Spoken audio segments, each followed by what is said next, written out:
Васко, тук съм ти приготвил няколко въпроса от клиенти. Добре. Значи ли ми отговорим набързо? Да. Супер. Давай. Сега въпрос е едно. Работят ли панелите, когато е облачно? Разбира се, панелите работят когато е облачно, понеже има светлина, а има ли светлина, те произвеждат енергия. Независимо дали е облачно или има частична облачност или нещо подобно, чрез дифузната светлина те продължават да произвеждат енергия. Да, супер. Всички питате ли също? Струва ли се? Разбира се, че се струва.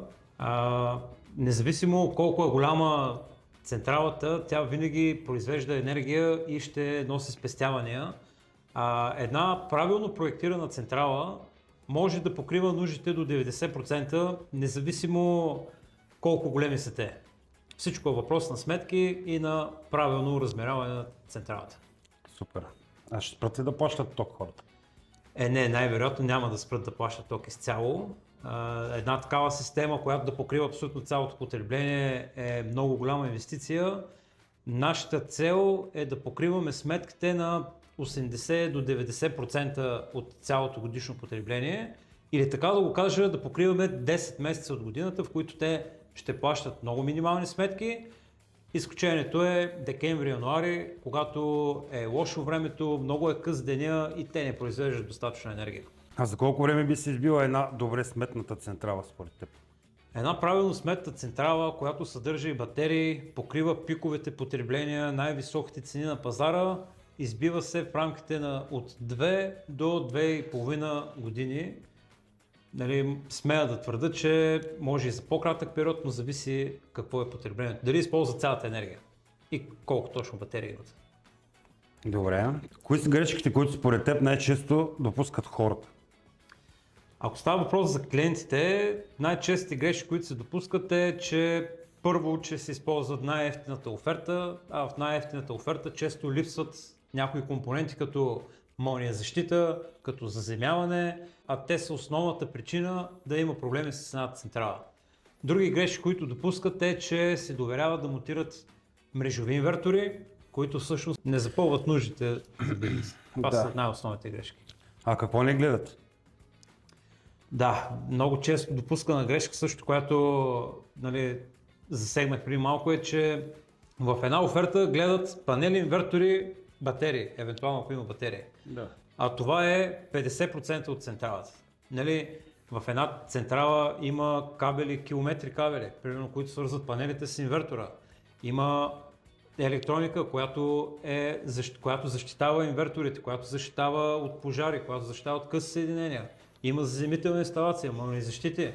Всички тези неща са изключително важни, за да кажем изобщо, че имате добре изпълнена фотоволтаична централа.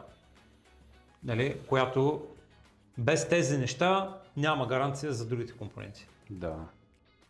И това наистина ли има толкова голямо значение според теб? Изключително голямо значение има. Примерно ние предпазваме всеки един стринг, така че ако падне молния защита или нещо подобно, да няма как първо да изгори някаква електроника. Второ, ако нещо се случи с кабелите, предпазваме самото трасе на тези кабели, за да няма как да се запалят. Която е основната причина да има запалвания, да кажем, в чужбина, с евтини компоненти, недобре изпълнени, прегризани кабели от някакви мишки или нещо подобно, и така се запалват централите. Ние защитаваме трасето още на хода на трасето. Освен това, без заземителна или молнезащитна инсталация, просто панелите и въобще цялата електроника няма гаранция. Гаранцията отпада при липса на такива инсталации. Добре. Ти каза, че 50% от цялата инсталация са панелите и инверторите. Да, приблизително. Ще споделиш ли какво ще има в една цялостна, добре изградена система? Да, съществуват километри кабели, които свързват панелите с инвертора. Дори една малка централа има над 1 км кабели. Второ нещо, което има предпазители, които защитават това трасе от панелите до инвертора. Има главно табло, което съдържа предпазители, които защитават инверторите, предпазители, които защитават АЦ мрежата, съдържат арестори при попадане на мълния да може да предпази електрониката, да не изгори, съдържат батерии, конструкция, която е много голяма част от самата централа, и други такива компоненти, като мониторинг, като изкуствени интелекти, които да управляват централата и още древни такива неща. Да, много често се налага да вграждаме и релейни защити, Да. които са си сложни и скъпи Да. устройства. И това нещо не се вижда от Не клиента. се вижда от клиента, защото те гледат панели, инвертори и батерии. Това е както да споменах, не е само това в една централа. Точно така. Ако имате въпроси, искате да научите малко повече какво се съдържа в една фотоволтаична централа, заповядайте в нашия шоурум, запазете си час за среща, ще изговорим всички детайли и ще направим най-доброто за вашия бизнес.